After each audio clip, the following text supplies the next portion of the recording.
자, 하나님 말씀 요한복음 4장 3절에서 10절까지 말씀 보겠습니다. 유대를 떠나사 다시 갈릴리로 가실새 사마리아로 통행하여야 하겠는지라. 사마리아에 있는 수가라 하는 동네에 이르시니 야곱이 그 아들 요셉에게 준 땅이 가깝고 거기 또 야곱의 우물이 있더라. 예수께서 행로에 고나여 우물 곁에 그대로 앉으시니 때가 제6시쯤 되었더라. 사마리아 여자 하나가 물을 길러 왔음에 예수께서 물을 좀 달라 하시니 이는 제자들이 먹을 것을 사러 동네에 들어갔음이러라. 사마리아 여자가 가로되 당신은 유대인으로서 어찌하여 사마리아 여자 나에게 물을 달라 하나이까 하니 이는 유대인이 사마리아인과 상종치 아니함이러라. 예수께서 대답하여 가라사대 내가 만일 하나님의 선물과 또 내게 물을 좀 달라 하는 이가 누구인 줄 알았다면 내가 그에게 구하였을 것이요 그가 생수를 내게 주었으리라. 아멘. 오늘 이 말씀을 통해서 만남의 축복이란 제목으로 은혜를 나누고자 합니다. 우리가 이 땅 살아가면서 이 만남처럼 귀한 사건은 없습니다. 그래서 우리 인생을 만남에서 출발한다 이렇게 말할 수가 있죠. 좋은 부모를 만나고 좋은 형제를 만나고 또 장성에서 좋은 남편과 아내를 만나는 것, 또 좋은 학교, 참된 친구, 훌륭한 스승을 만나는 것 복 중에 복이라 할 수가 있습니다. 좋은 사람을 만나는 것보다 우리의 삶을 더 풍요롭게 하는 것은 없습니다. 더욱이 인생의 가치를 부여해 줄 만한 아름답고 기쁜 만남은 우리의 삶을 더욱 의미 있게 만드는 만남이라 할 수가 있는 것이죠. 그러나 예수님과의 만남은 우리 일생 일대의 가장 큰 축복이라 말하지 않을 수가 없습니다. 하나님의 말씀을 만나게 되면은 어떤 어려운 순간이 찾아와도 그것을 극복하고 능력 있는 삶을 살 수가 있는 것입니다. 사도 바울은 고린도전서 15장 3절에서 이렇게 말합니다. 내가 받은 것을 먼저 너희에게 전하노라. 이 말씀은 사도 바울이 다메섹 도상에서 부활하신 영광의 주님을 만나고 난 이후에 그의 인생은 대전환을 갖게 됩니다. 바울은 부활하신 예수님과의 만남을 통해서 평생 수고한 모든 것이 하나님의 은혜임을 고백합니다. 바울 자신이 받은 그 하나님의 은혜의 말씀, 그 말씀을 고린도전서 15장 3절을 통해서 내가 받은 것을 먼저 너에게 전한다 이렇게 말씀하고 있는 것이죠. 그렇다면 종말을 살아가는 우리들도 사도 바울과 같이 영광스러운 하나님의 말씀을 우리는 만나야 되는 것입니다. 영원한 말씀과의 더 깊은 만남을 통해서 하나님의 깊은 심정을 헤아리게 되고 그리고 하나님이 원하시는 뜻을 우리가 알게 되며 더 나아가 우리는 영적인 성장의 열매를 맺게 되는 것이죠. 그러면은 말씀을 만나게 되면은 어떤 축복이 있는가? 하나님의 영원하신 말씀을 우리가 만나게 되면은 우리에게 어떤 축복이 있는가? 첫 번째로 말씀을 만난 자는 운명이 바뀐다. 성경을 볼 때 숙명 아래 살던 사람이 하나님 말씀을 만나게 되면은 사명의 사람으로 바뀌게 된다는 것. 만난다라는 이 의미 속에는 우리들의 운명이 바뀐다라는 의미가 있습니다. 숙명적인 운명이 사명적인 운명으로 바뀐다는 것. 사도 바울은 고린도후서 6장 9절과 10절에서 이렇게 고백합니다. 무명한 자 같으나 유명한 자요 죽은 자 같으나 보라 우리가 살았고 징계를 받은 자 같으나 죽임을 당하지 아니하고 근심하는 자 같으나 항상 기뻐하고 가난한 자 같으나 많은 사람을 부욕해 하고 아무것도 없는 자 같으나 모든 것을 가진 자로다. 이것이 영원하신 하나님의 말씀을 만난 자의 고백인 것입니다. 육신적인 눈으로 세상적인 관점으로 볼 때는 무명한 자죠. 그러나 하나님의 나라에서는 유명한 자인 것입니다. 세상적으로는 죽은 자 같죠. 그러나 그 안에는 사람들이 볼 수 없는 영원한 생명이 그 안에서 역사하고 있는 거예요. 근심하는 자 같아요. 그러나 그 안에는 남들이 모르는 기쁨이 있는 거예요. 가난한 사람 같죠. 하나님의 부유하심으로 남을 부욕해 하는 영원한 생명과 말씀의 역사가 그 안에 있는 거예요. 아무것도 없는 것 같아요. 그러나 실상은 모든 것을 가진 자가 말씀을 만난 자들이에요. 예수를 만난 자들인 거예요. 이렇게 자신 있게 고백할 수 있는 것도 바로 하나님의 말씀과 만남을 통해서 비롯된다는 것입니다. 저와 여러분들은 지옥에 갈 수밖에 없는 운명으로 우리는 살아갈 수밖에 없는 거예요. 예수님을 만나기 전에는 죄와 사망의 굴레에서 벗어날 수 없는 그런 운명적인 존재가 우리들이었습니다. 죽음과 고난, 가난과 질병, 근심, 걱정에서 평생을 살아갈 수밖에 없는 것이 죄악 아래에 있는 우리 인간들의 모습이죠. 그런데 예수님을 만나고 난 이후에, 예수님이 들려주신 평생에 주신 말씀을 만나고 난 이후에 우리의 삶은 바뀐 거예요. 골로새서 1장 13절 말씀 보면은 그가 우리를 흑암의 권세에서 건져내사 그의 사랑의 아들의 나라로 옮기셨으니, 또 요한복음 5장 24절은 뭐라고 말씀하고 있습니까? 내가 진실로 진실로 너에게 이르노니 내 말을 듣고 또 나를 보내신 이를 믿는 자는 영생을 얻었고 심판에 이르지 아니하나니 사망에서 생명으로 옮겼느니라. 얼마나 놀라운 사건입니까? 죽음 가운데 거할 수밖에 없는 우리들이 예수의 말을 듣고 예수님을 보내신 하나님 아버지를 믿는 자는 영생을 가지고 있다는 거예요. 죄와 상관이 없기 때문에 심판에 이르지 않는다는 것입니다. 죄로 말미암아 얻어지는 결과가 사망이죠. 그 사망에서 생명으로 옮겼다고 말씀하고 있는 거예요. 성도 여러분, 이스라엘 백성은 구약 4114년 동안 이러한 만남을 동경하고 그리워했습니다. 여자의 후손인 메시아 예수 그리스도를 만나기 위해서 그들이 얼마나 고대했습니까?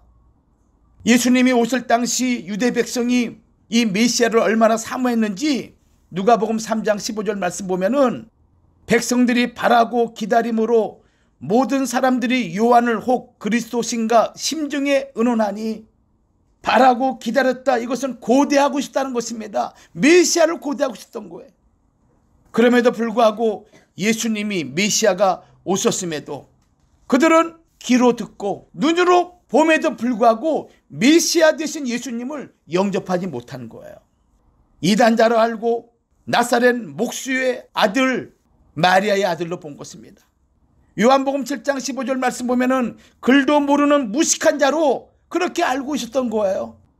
모든 유대인들이 외로움과 아픔 가운데 절망 속에 살면서 이 메시아를 통해서 해결받아야 되는 그들의 근본적인 고통과 아픔, 죄의 문제를 해결하지 못한 거예요. 그러나 세리와 창녀들, 죄인들은 예수님 앞에 나아가서 만남의 축복을 받은 것입니다. 누구나 할 것 없이 모든 인류가 반드시 만나야 할 사람을 만남으로 문제 해결의 축복을 받은 거예요. 여러분들도 이 축복의 사람이 되기를 주의 이름으로 축원합니다. 우린 만나야 돼요. 성경에 이 만남의 축복을 받은 몇 사람이 있습니다. 첫 번째로 아람 나라에 있는 군대 장관 나아만 장군이죠. 열왕기하 5장 1절에서 14절까지의 내용입니다. 나아만 장군은 아람 나라, 오늘날 시리아죠. 이 아람 나라의 군대 장관으로서 그는 존귀한 자였지만은 문둥병자라고 열왕기하 5장 1절은 기록하고 있어요. 성경에 가장 많이 언급된 질병 중에 하나가 문둥병입니다. 옛날 사람들은 이 문둥병, 나병이라고 그러죠. 또 한센병이라고도 합니다. 이 원인과 치료법을 잘 알지 못했기 때문에 이 나병 환자, 문둥병 환자는 무척 두려워했어요. 피부에 반점이 생기고 피부가 썩고 피부가 벗겨지고 몰골이 흉악하게 변하게 되죠. 몸의 감각을 잃어버리는 무서운 병입니다. 레위기 13장은 이 문둥병에 대해서 자세히 기록하고 있죠. 그래서 문둥병 환자는 찢어진 옷을 입고 머리를 풀어 헤친 차림으로 동네 밖에서 사는 거예요. 사람임에도 불구하고 사람들과 같이 모여서 생활을 못하는 거예요. 진영 밖에서 살면서 부정하다 부정하다 외치며 다녀야 했던 그들의 운명인 것입니다. 병이 심하게 되면 사회와 완전히 격리되어서 나한 자 수용소에 살다가 그의 삶을 마감하는 거예요. 그러니 얼마나 비참합니까? 그의 인생이 얼마나 고통스럽겠습니까? 사랑하는 부모 형제를 다 떠나야 되고 그 고통과 아픔을, 그 괴로움을 혼자 겪으면서 살다가 죽어가는 거예요. 제 아무리 존귀한 자라 할지라도 이 나만 장군은 비참한 삶을 살아가고 있는 것입니다. 사람들이 가까이 하겠습니까? 식구들이 가까이 하겠습니까? 살은 썩고 그 썩는 냄새는 시체가 썩는 냄새 같다고 말하고 있어요. 그런데 그 나만 장군 집에 계집아이 하나가 있었어요. 이 계집아이는 나만의 아내를 수종드는 시녀였습니다. 이 계집아이가 나만 장군의 아내에게 이렇게 말하는 거예요.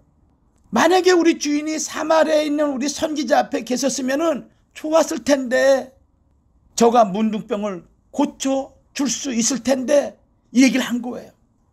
이 말을 나만 장군의 아내가 듣고 나만 장군에게 말했습니다. 그 말을 듣는 순간 은금을 싸들고 엘리사에게 찾아간 거예요.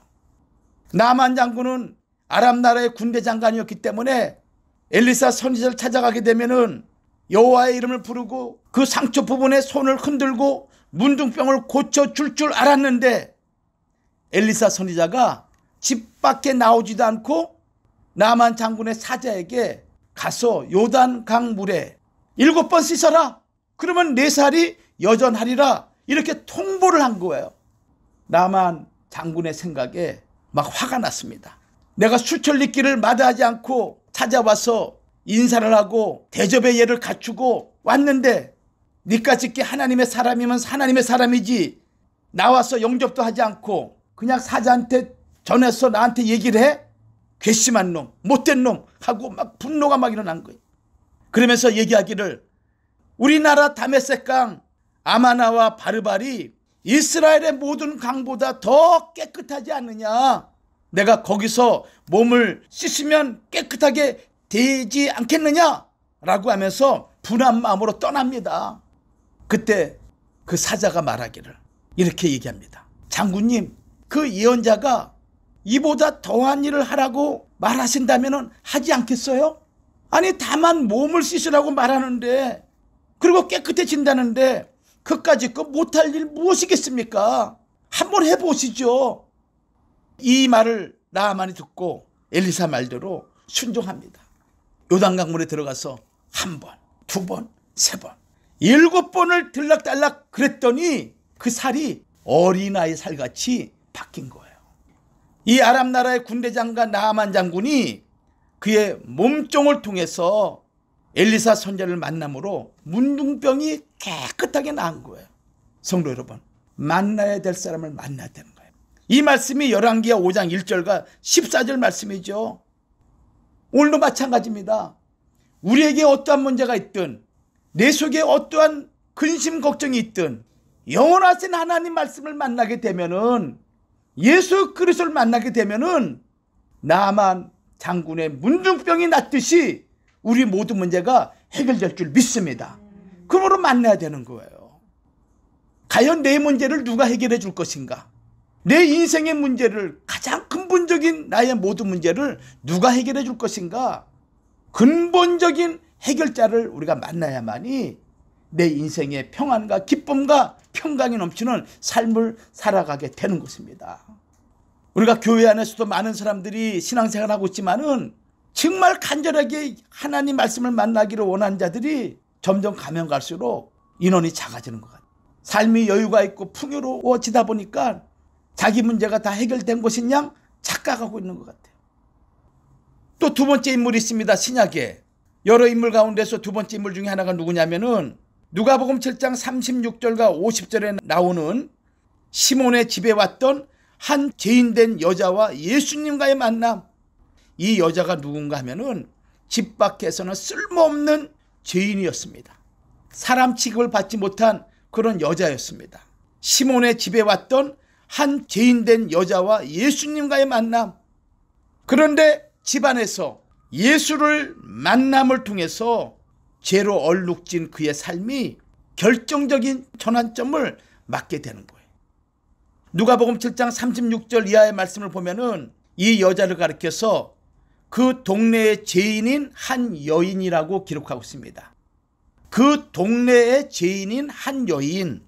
이 얘기는 무슨 얘기냐면요, 공적으로 인정된 죄인이라는 거예요. 당시에 공인된 죄인은 두 종류가 있습니다. 첫째는 세리, 두 번째는 창기들. 이 두 종류가 그 시대의 사람들에게 죄인으로 공식적으로 인정된 두 종류의 그런 사람들이죠. 이 여자가 누구를 만났는가 하면은 예수님을 만난 거예요. 이 여인은 자기가 죄인인 줄 알기 때문에 예수님 앞에 서지도 못하고 예수님 뒤에 서서 향유 담은 그 오갑을 가지고 그의 머리털로 닦고 그 발에 입을 맞추는 그런 모습을 보이는 것입니다. 얼마나 가련하고 불쌍한 여인이겠습니까? 동네 사람들이 자기를 볼 때마다 사람 취급도 하지 않은 존재요, 죄인으로 낙인 찍힌 참 가엾고 불쌍한 그런 여인인 것입니다. 바른 성경에는 그 여자가 그분의 등 뒤쪽 발 곁에 서서 울며 눈물로 그분의 발을 적시기 시작하였고 자기 머리카락으로 닦고 예수님의 발에 입 맞추며 향유를 발랐다. 그래서 예수님 앞에도 서지 못하는 거예요. 예수님 뒤에 서서 그 발꿈치 뒤에서 옆에서 지금 이 여자가 자기의 정성을 드러내는 거예요. 이때 예수님께서 여자를 돌아보시고 뭐라고 말씀하십니까? 딸아, 안심하라. 내 말로 내 죄 사했다. 내 말로 내 죄 사했다. 평안히 가라. 누가복음 7장 47절 이러므로 내가 내게 말하노니 저의 많은 죄가 사하여졌도다. 이는 저의 사랑함이 많음이라 사함을 받는 일이 적은 자는 적게 사랑하느니라.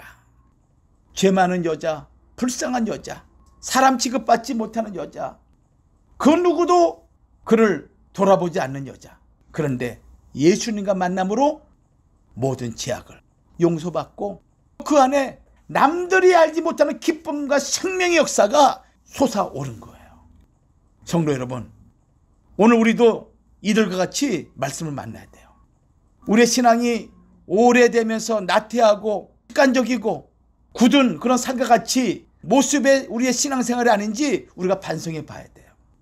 태초에 말씀되시는 그분과의 만남으로 진정한 행복을 우리가 다시 회복을 해야 된다는 것입니다. 우리가 지금 어려운 시기를 살고 있잖아요. 지금까지 경험해 보지 못한 그런 질병과 싸우고 있습니다. 이 문제가 해결되면 또 다른 질병이 우리를 어떻게 괴롭힐지 우리는 아무도 알 수가 없는 거예요.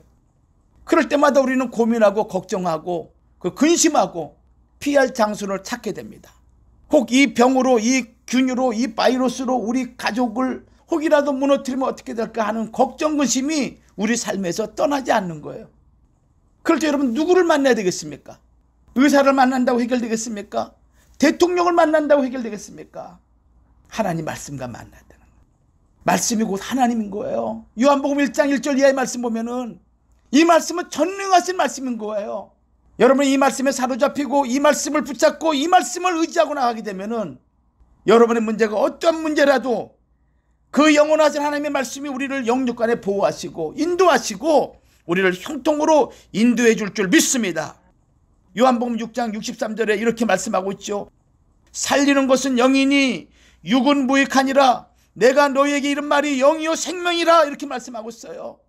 하나님의 말씀, 예수 그리스도의 말씀이 우리에게 영적인 것과 생명을 준다고 분명히 요한복음 6장 63절은 말씀하고 있습니다.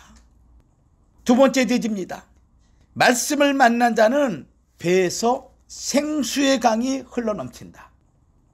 예수님을 만난다는 것은 다시 말씀드리면 오늘 우리가 하나님의 말씀을 만난다는 것은 영생하도록 솟아나는 샘물을 받아들이는 거예요. 여러분들 우리가 마음이 메마르고 감정이 메마르게 되면은 신경질적이고 예민하고 그리고 가시같이 남을 찌르고 우리의 삶이 아주 메말라지게 되는 거예요. 사막 보세요. 물이 없잖아요. 근데 거기에 나오는 것은 가시, 선인장, 엉겅퀴, 찔레 이런 거 외에는 없는 거예요. 그럼 물이 풍요로운 곳은 어떤 곳입니까? 나무가 무성하고 온갖 꽃들이 피고 그 안에 안식을 취하기 위해서 온갖 짐승과 새들이 머물게 되죠. 마찬가지예요. 우리 안에 하나님의 생수의 강이 터지게 되면은 우리의 삶이 풍요롭게 되는 거예요. 사람의 근본적인 그런 고통의 원인은 생수의 강을 떠남으로 말미암아 우리가 고통과 절망과 고난 가운데 살아가는 것이죠. 하나님의 말씀을 만난다는 것은 영생하도록 솟아나는 샘물을 우리가 받아들이는 것이다. 요한복음 4장 3절과 42절에 나오는 사마리아에 있는 수가성 여인, 이 여인도 상처로 얼룩진 여인을 상징하는 그런 인물이죠. 수가성 여자 보세요. 남편이 과거에 5명이 있었어요. 현재 살고 있는 남편, 그 남편까지 포함하면 6명이에요. 6명. 과거의 남편들과 어떤 경로로 헤어졌는지는 우리는 알 수 없지만은, 그러나 한 번 헤어지고 한 번 만날 때마다 이 여인의 마음속에 얼마나 상처와 절망으로 가득 찼을까. 이제는 더 이상 얼굴을 들고 사람들을 만날 수 없을 만큼 한이 맺힌 여자가 이 수가성 여인이었어요. 원래 이 여인은 사람들의 수군거리는 거 너무 싫었죠. 사람들 얼굴 보기가 민망스럽게 짝이 없었습니다. 그래서 다들 쉬는 시간에, 여기 지금 제6시에 여자가 물을 들어왔다 그랬죠. 이 6시는 우리나라 시간 6시간을 더 해야 되는 거예요. 12시를 얘기하고 있는 거예요. 정오. 남들이 점심을 먹고 쉬는 그 시간에, 아무도 없는 시간에 물을 들어오는 이 여인의 마음, 어떤 마음이었을까요? 사람 만나는 것이 두려웠습니다. 자기를 보고 손가락질하는 것이 너무너무 두려웠습니다. 그만큼 깊은 한과 상처가 있는 여인이었습니다. 얼마나 목말라 있는지 예수님께서 이렇게 말씀하십니다. 내가 주는 물을 먹는 자는 영원히 목마르지 아니하리니 나의 주는 물은 그 속에서 영생하도록 솟아나는 샘물이 되리라, 이렇게 말씀하십니다. 이 말씀을 듣고 이 여자가 요한복음 4장 15절에 보면은 주여 이런 물을 내게 주사 목마르지 않고 또 여기 물길로 오지도 않게 하옵소서. 물을 길러 올 때 얼마나 수치스럽고 부끄럽고 고통스러운지 그 물 제발 내게 주시고, 그리고 여기에 내가 물 들어오지 않도록 저를 도와주세요. 영원히 목마르지 않는 거 달라고 요청합니다. 그때 예수님이 뭐라고 말씀하십니까? 가서 내 남편을 불러오라. 그때 이 여자가 나는 남편이 없습니다. 마지못해 살아가는 여인의 고백이죠. 주님께서 이 말을 듣고 내가 남편 5이 있었으나 지금 있는 자는 내 남편이 아니니 내 말이 참되도다 하시면서 지금까지 만나지 못한 인간 상실의 비참함, 그것을 동정해 주시면서 주님께서는 그 여인을 따뜻하게 받아주는 거예요. 저는 남편이 없습니다. 이 고백을 통해서 믿고 의지할 만한 주인이 이 땅에 없음을 고백하는 그 여인에게 진정 의지할 수 있는 분은 예수 그리스도밖에 없음을 예수님이 드러내시는 거예요. 이 만남을 통해서 이 여인의 내면에, 그 마음에 생수의 강이 터진 거예요. 이것이 만남의 축복입니다. 누구든지 주님 만나게 되면은, 누구든지 예수님 만나게 되면은, 누구든지 전능하신 하나님의 말씀을 만나게 되면은 그 안에서 내가 지금까지 어떻게 살아왔든지 간에, 내가 지금까지 어떤 죄를 지었든지 간에 말씀 만나게 되면은 생수의 강이 터지게 됩니다. 이 생수의 강이 여러분 삶 속에 터지기를 주의 이름으로 축원합니다. 그래야 우리 남은 생에 복된 삶을 살아갈 수가 있는 거예요. 이 여인이 얼마나 감격했으면은 그 물동이를 버려두고 동네에 달려가서 예수님과의 만남을 전했을까. 얼마나 기쁨과 감격에 충만했으면은 두려워서 사람 얼굴 보기를 민망해했던 이 여자가 사람들을 찾아가서 예수님을 전했겠는가. 수가성 여인은 생수가 터짐으로 지금까지 자기를 둘러싸고 있던 두려움, 공포, 부끄러움, 이 모든 것들을 다 물리쳐버린 거예요. 그 은혜가 바로 만남의 축복이에요. 저는 여러분들이 그러한 삶을 살아가기를 간절히 주의 이름으로 소원합니다. 그 배에서 성령의 샘물이 용솟음 쳐서 올라온 그런 여인의 모습인 것이죠. 마지막 3번째 대지입니다. 말씀을 만난 자는 그리스도의 옷을 덧입는 축복을 받는다. 말씀을 만나게 되면 하나님의 그 큰 사랑을 인하여 심령이 바뀌게 됩니다. 체질이 바뀌게 되는 것이죠. 이것을 사도 바울은 그리스도로 옷 입고 오라고 표현하고 있습니다. 이전에 우리가 입었던 옷은 죽음의 옷이었습니다. 부끄러움의 옷이었습니다. 수치스러운 옷이었습니다. 사망의 옷을 입고 냄새를 풍기며 남들에게도 죽음의 기운을 전하는 그런 옷을 입고 살아가는 불행한 인간이었습니다. 하루도 참된 안식을 누리지 못했던 존재들이죠. 근심 걱정이 없는 날이 없었습니다. 그러나 하나님 말씀을 만나고 난 이후에 정욕을 위하여 육신의 일을 도모했던 옛사람을 벗어버리게 되고 성령의 능력으로 하나님의 사람이 된 거예요. 이것이 바로 그리스도로 옷을 입었다라고 표현한 거예요. 여러분들은 그리스도로 옷 입은 존재인 것입니다. 여러분들은 어떤 옷을 입었든지 간에 비싼 옷이든 아니면은 가격이 저렴한 옷이든 상관없이 내가 말씀을 만나고 예수를 믿고 성령의 은혜를 경험한 자들은 그리스도로 옷을 덧입은 자들이라. 이 사실을 여러분 꼭 믿으시기를 주의 이름으로 축원합니다. 로마서 13장 14절 말씀 보면은 오직 주 예수 그리스도로 옷 입고 정욕을 위하여 육신의 일을 도모하지 말아라. 여러분들이 그리스도로 옷을 입었다면은 이후부터는 육신을 위해서 정욕을 위해서 살아가면 안 되는 거예요. 사도 바울이 3년 동안 쉬지 않고 눈물로 훈계하고 가르친 에베소 교회를 떠날 때 사도행전 20장 32절 말씀 보면은 지금 내가 너희를 주와 및 그 은혜의 말씀께 부탁하노니 그 말씀이 너희를 든든히 세우사 거룩히 하심을 입은 모든 자 가운데 기업이 있게 하시리라. 우리 주 예수와 및 그 은혜의 말씀께 부탁한다는 거예요. 여러분도 여러분의 생애를 우리 주 예수 그리스도와 그 은혜의 말씀께 부탁하는 성도가 되길 바랍니다. 그러면 하나님께서 우리를 영원한 나라로 인도하기에 부족함이 없도록 하나님께서 이끌어 주시는 거예요.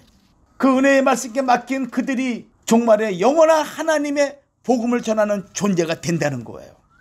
또 말씀을 만나게 되면 하나님께로부터 각양 좋은 은사와 온전한 선물을 공급받는다고 야고보서 1장 17절은 말씀하고 있어요. 그러한 은사를 받은 사람들이 모이는 교회, 생수의 강이 넘치는 그런 존재들이 모이는 교회, 만남을 통해서 하늘 높이 비상하는 독수리 신앙을 가진 그런 사람들이 바로 우리 교회 성도들인 것입니다. 결론 맺습니다. 2021년 한 해 우리는 반드시 우리를 영육간에 변화시킬 하나님의 말씀을 만나야 됩니다. 말씀을 혹이라도 잃어버렸다면 다시 그 말씀을 찾아야 되는 거예요. 여러분 호세아 14장 2절 말씀 보면은 뭐라고 말씀했습니까? 호세아 선지자가 이스라엘 백성에게 너는 말씀을 가지고 여호와께로 돌아오라 이렇게 말씀하고 있어요. 언약의 말씀을 가지고 여호와 하나님께 돌아오라 이렇게 말씀하고 있는 거예요. 말씀을 만나야 돼요. 말씀을 가지고 여호와께로 돌아가기 위해서는 말씀을 만나야 되는 거예요. 그러기 위해서는 에레미야 29장 13절 말씀처럼 전심으로 나를 찾고 찾아야만이 나를 만난다고 말씀하고 있어요. 여러분 말씀 만나기를 위해서 여러분 전심으로 찾고 찾으시기 바랍니다.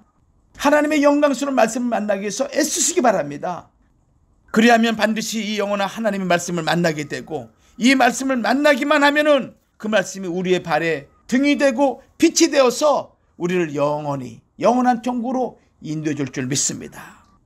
시편 119편 105절 말씀 주의 말씀은 내 발의 등이요 내 길의 빛이니이다. 시편 119편 50절에도 이 말씀은 나의 곤란 중에 위로라. 주의 말씀이 나를 살리셨음이니이다. 이 말씀이 나의 곤란 중에 위로가 되고 이 말씀이 나를 살린다고 시편 119편 50절은 분명히 말씀하고 있어요. 그러니 이 말씀 놓치면 안 되는 거예요. 말씀을 놓치는 순간 죽음의 사망의 음침한 골짜기로 들어가는 거예요. 말씀을 놓치면 안 되는 거예요. 그래서 말씀을 듣고 말씀을 배우고 말씀을 깨달아서 내가 하나님의 말씀의 사람이 되어야 되는 거예요. 그럴 때 우리의 삶은 복스러운 삶이 반드시 될 수밖에 없는 역사가 있을 줄 믿습니다. 그러한 은혜가 평생에 떠나지 않기를 주의 이름으로 축원합니다.